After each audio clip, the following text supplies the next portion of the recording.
Okay, so let's say we have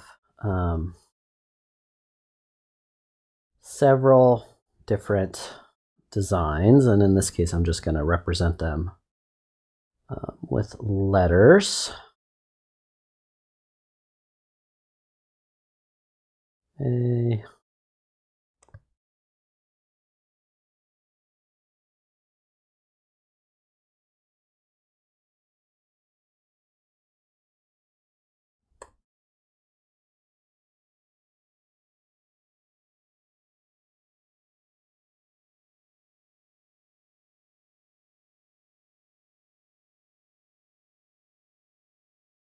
so 8 compositions, we'll give them each unique.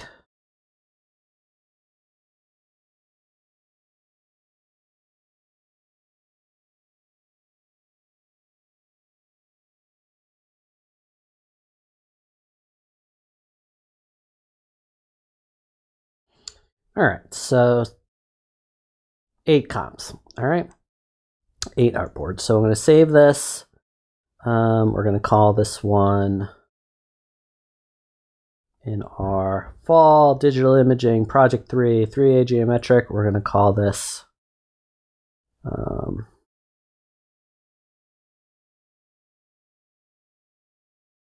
geometric shape version 0 PA.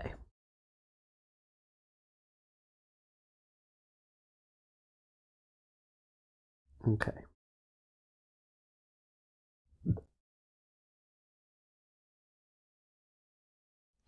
Okay, so Illustrator's great for iterating and doing composition, but when we're collecting many things on a page, especially across multiple pages, it's often better to use InDesign. So I'm going to make a new file. I'm going to go to print. I'm going to get tabloid. I want it to be wide. I want it to be in inches. I want to turn off facing pages.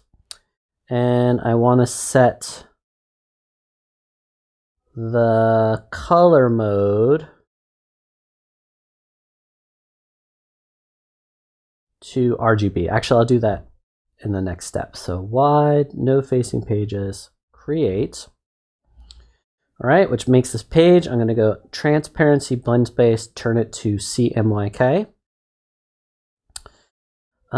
Then I'm going to go to canvas and I'm going to use these settings. All right, so set margins to 0.75, 0.75, 1.2. Okay, so layout, margins and columns. I'm going to turn off linked. If it's linked, turn that off.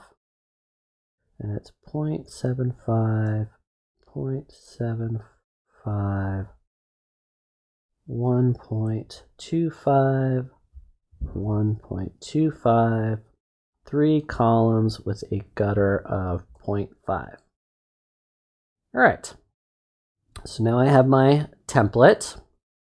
Next, I'm going to place my Illustrator file. Okay, so what I do, I find my work, I find my Illustrator file, and I turn on Show Import Options. Very important. Open. By default, it might be set to bounding box, which is not what we want, or art. We want the whole page, because if you've positioned something on a page, you want to make sure that comes through. So we're going to crop to crop. And we're select one page. And basically I want your, for each set, your 6. So I'm alt dragging and moving them into position.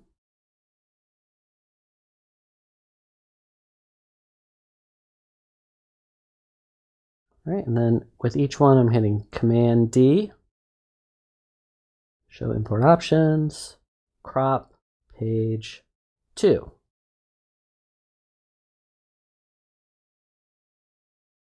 Three,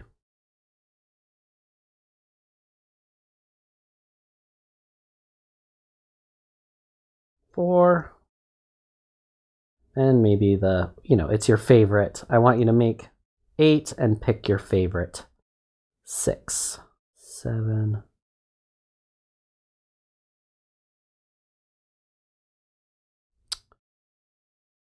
8.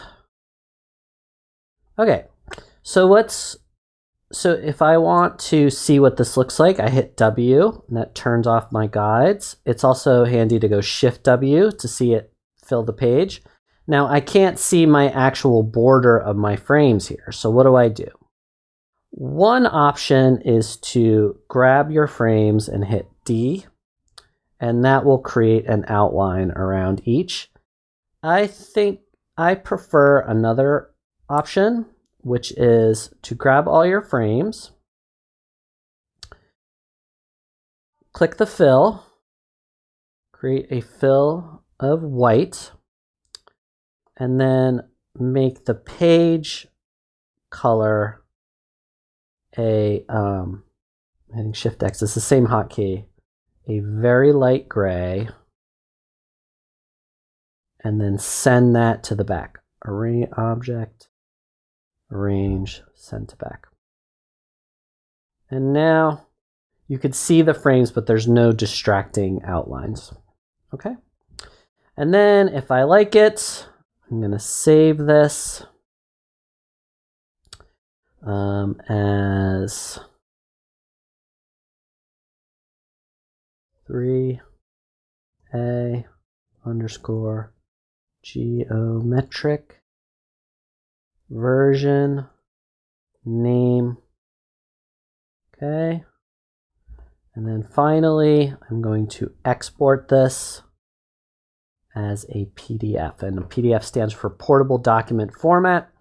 It will encode the fonts. It will include all your everything it needs to be shareable to another machine. 3A geometric PA. We want high quality print, and all the other defaults are fine. It is always a good idea to make sure whenever you export anything, be it a model, anything, to just double check to make sure it actually worked. All right.